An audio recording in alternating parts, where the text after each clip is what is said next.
এটা আলোচনার মাধ্যমে সমাধান করব আমরা ইনশাআল্লাহ। যদি সমাধান না হয় আমি নিজে দাঁড়িয়ে থাকি আবার আন্দোলন।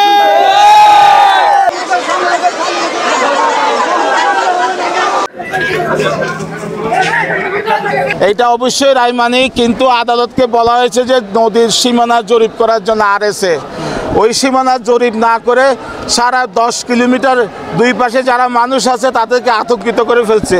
প্রায় 40,000 মানুষের বসবাস, 100 বছরের অনেক পুরানো বসতি আছে।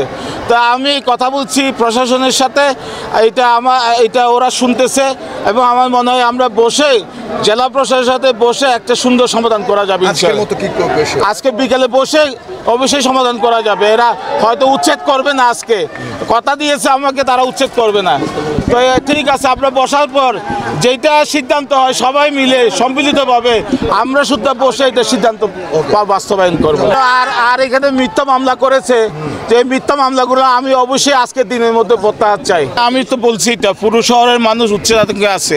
কুতুবদিয়া পাড়ার ব্যাপারেও কথাবার্তা চলতেছে, কারণ এইখানে হলো ঢাকা থেকে বর্তমান পরিস্থিতি না দেখে ঢাকা থেকে নির্দেশ দেয়, প্রশাসন অসহায় হয়ে যায়, করার কিছু থাকে না।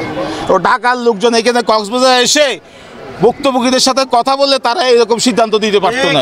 যারা সড়কে আছে তাদের উদ্দেশ্যে কি বলবেন? আমি সড়কের উদ্দেশ্যে শান্তিপূর্ণভাবে বাসায় চলে যান, ইনশাল্লাহ এটা একটা সঠিক সমাধান হবে ইনশাল্লাহ। আমরা প্রশাসনের সাথে ইতিমধ্যে যোগাযোগ করেছি, গতকালকেও জেলা প্রশাসনের সাথে আমার কথা হয়েছে এবং IWT এর যে অফিসার আরিফ সাহেব ওনার সাথেও কথা হয়েছে।